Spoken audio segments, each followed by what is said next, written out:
All right, so my name's Scout. My pronouns are they, them. I am with the Seattle Revolutionary Socialists, and we are an educational and action group that stands in the Marxist tradition of Lenin, Luxemburg, and Trotsky. We're based on the ancestral lands of the Coast Salish and the Duwamish peoples, and we are for international revolution that will give power to the working class throughout the world. And in order to achieve this, we support all struggles against oppression and exploitation here and around the world. We aim at an international socialist society, which is organized around from each according to their ability to each according to their needs. And the free development of each is the condition for the free development of all.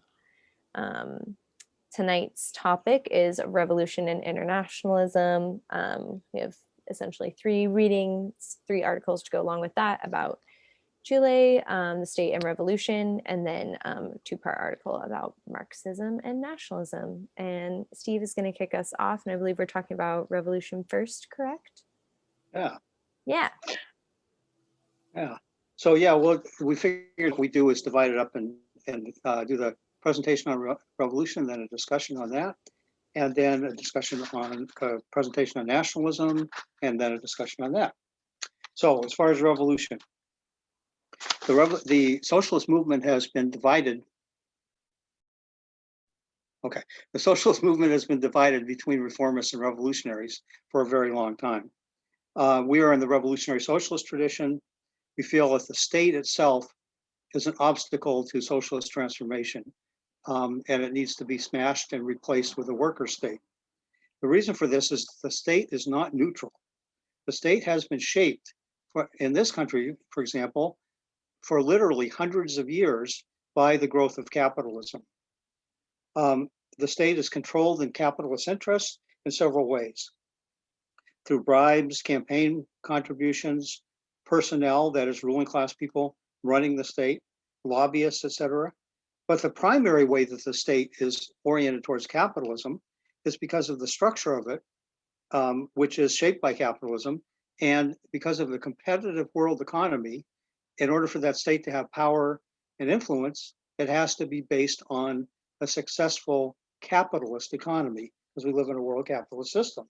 Therefore, a profitable economy at the expense of workers, because as we know, profits are really the unpaid labor of workers, the surplus value that workers create. And we need to remember that the government is not exactly the same as the state. That is, the cabinet and so forth. Even a radical government, suddenly imagine that the cabinet suddenly was hypnotized into socialism, they would still have to confront the capitalist state, the state apparatus of the police, army, court systems, what Marx called the special bodies of armed men. And we'll get into this. A good example of this is Chile. Get into that in a little while. In the US, there's one particular structure that's oriented towards capitalism as a barrier against any real radical transformation, and that is the US Supreme Court. It has the right to invalidate any law. So if Congress suddenly went crazy and passed a bunch of socialist laws, the Supreme Court could just say, nope, unconstitutional, that's it. This is not the same in every country, but in the United States, there are uniquely anti-democratic features to the way our Constitution is set up. For one thing, we have a Senate which represents territory and not people. We have an electoral college which reflects the same type of thing, whereby the president is elected by an electoral college which is unrepresentative and not by the people. There are no votes for felons, prisoners, and most immigrants in the United States. Even at the local level, courts can override legislatures. This is why, for example, Washington State has no income tax, although it's passed a few times. Now, the state is an irremediably capitalist body. It's pro-capitalist, but that doesn't mean it can't give in some reforms with pressure. So if it's economic interest, the interests of the capitalist class are attacked through strikes and other economic disruption. If it's political legitimacy under attack, then it can give reform. So we see this with the civil rights movement. We saw this with the movements of the 1930s, which won unemployment compensation, welfare, the right to strike, et cetera, et cetera. So radical mass movements are what bring about the fundamental reforms in society. And so this underlies our attitude towards the Democratic Party. The Democratic Party is a capitalist party that's funded by the capitalists, run by the capitalists, et cetera. It is committed to the capitalist system and to imperialism, and it also co-ops movements. The key question we ask about candidates and parties is, do they help or hurt the development of mass movements, which can threaten the system and therefore bring about reforms? Because that is what really brings about reforms, is the mass movements. The Democrats actually hurt mass movements.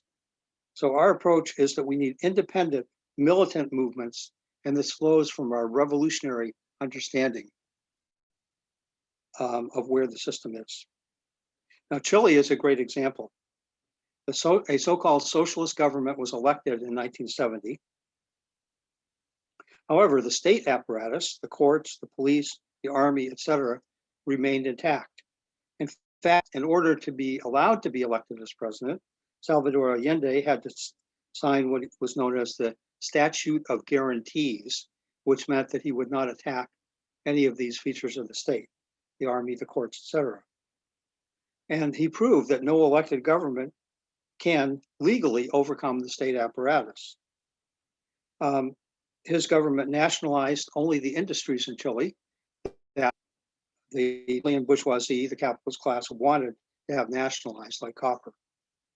The workers' movement was too strong at first to be just to be crushed by the military, even though the United States government actually urged the Chilean military to hold a coup before Allende could even take office. But the military said, no, we're not in a strong enough position yet. So over the course of time, their allegiance to reformism led to the working class movement weakening. And so by September 1973, September 11, 1973, the military felt strong enough to have a coup and overthrew the government. So the solution for us is that we need to build a revolutionary organization in advance that can become strong enough so that when a revolutionary crisis breaks out, it can lead the working class to actually take power and smash the old state and create a worker state. We can't just snap our fingers and create a revolution. That only comes from a deep crisis in society. But when that deep crisis hits, revolutionaries need to be organized in order to be able to take power. So that's basically the view of revolutionary socialists, that the state itself needs to be smashed, needs to be replaced by a worker state. And short of that, we can fight for reforms, but we cannot bring about socialism through the reformist method of modifying the capitalist state. Instead, the capitalist state must be seen as an enemy to be overthrown and eliminated. So I will leave it at that. Open for discussions. Awesome. Thanks, Steve. We'll pause our recording. So right. Marxists are internationalists. We don't believe that socialism can exist in one country or a small group of countries. We believe it has to happen on an international scale. Even a worker state, where workers initially overthrow the capitalist state and create their own worker state, will have to spread pretty quickly because otherwise it will be under intolerable capitalist threat, either both economically, probably militarily, and so forth. We saw that with the Russian Revolution. But the question is, how do we build internationalism?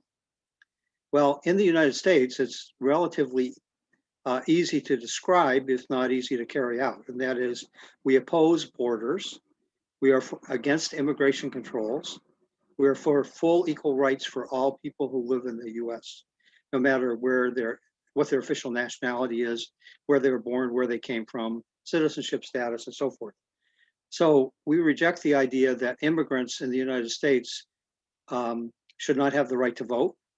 This was something that Trump made a big deal about in 2016. He said, well, I would have won by a bigger margin, but all these illegal immigrants got to vote.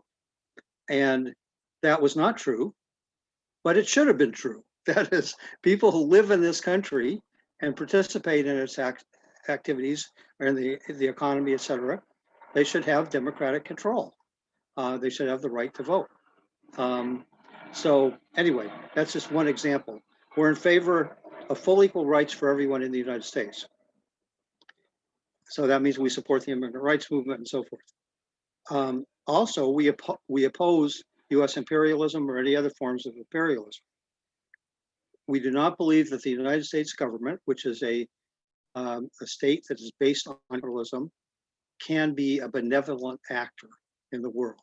So we're not in favor of US interventions militarily, economically, diplomatically. So in other words, we don't fall in with this idea that diplomacy is a good thing, and we should support diplomatic efforts for the US to achieve its goals rather than military efforts. We're opposed to both. We want to build an international unity across national lines by supporting liberation movements against imperialism. So we support the right of oppressed nations to separate off and form their own government, or what Lenin called the right of nations to self-determination. We don't necessarily call for every oppressed nation to separate off and form its own state, but that's up to the people involved. In the United States, Puerto Rico would be a good example. We support the right of the Puerto Rican people to separate off and form their own state if that's what they, or their own nation state if that's what they want to do. But that's up to them to decide whether they want to do that. So Lenin analogized this to the right of divorce. That is, we believe that all women should have the right to divorce their husbands, but we don't necessarily mean that all women should divorce their husbands right now. It's a right that women should have. Therefore, and likewise, it's a right that nations should have. And the reason we defend this right is because a nation who oppresses another cannot itself be free, as Marx put it. As long as workers in the United States support their ruling class intervention around the world, they will never oppose the US internally. It'll blunt the class struggle to the extent that they accept American nationalism. And that American nationalism slops over into opposition to immigrant rights, opposition to Muslims, for example, who are identified as terrorists and all that kind of stuff.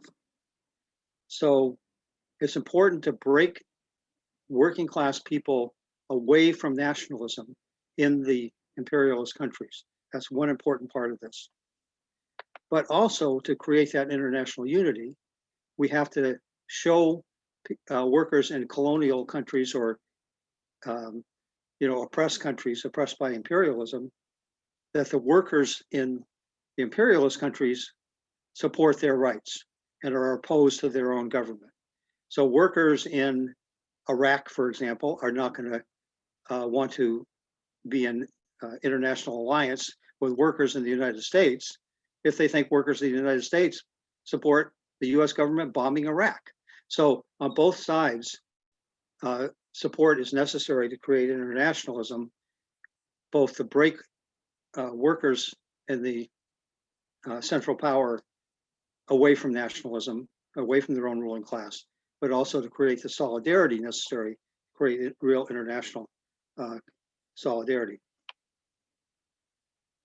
So defending the right of nations to self-determination is the only way to bring about the basis of unity. Now, this seems paradoxical because Marxists are internationalists, but it's important.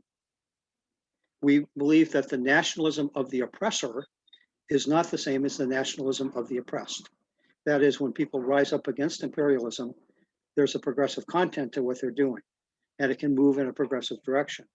In some ways, it's very similar to the white nationalism in the US. White nationalism is nothing but reactionary, racist, supporting the system, divides the working class, etc. Black nationalism, although it's not a solution to the racial question in the United States, can have a progressive content. That is, it can motivate people to fight against racism. So there's a very big difference between the racism of the oppressor and the racism of the oppressed. A good example of this internationally today is the conflict between Israel and Palestine. Palestine's struggle is a national liberation struggle. It's a struggle against colonialism, occupation, and really the imperialism that backs up the Zionist colonial occupation of Palestine. So in these kind of conflicts, revolutionary socialists take sides. We support Palestine against Israel. We don't say, condemning violence on both sides or any of that kind of stuff. We support the struggle of the Palestinian people. We look at the real effects of various nationalism in terms of how it impacts internationalism and make a decision on that basis, rather than just standing back abstractly and saying, well, all nationalism is bad. So it's important for Marxists, revolutionary socialists, to take sides in the real world when there's real national conflicts. So I will leave it at that. Woo! Let me stop the recording.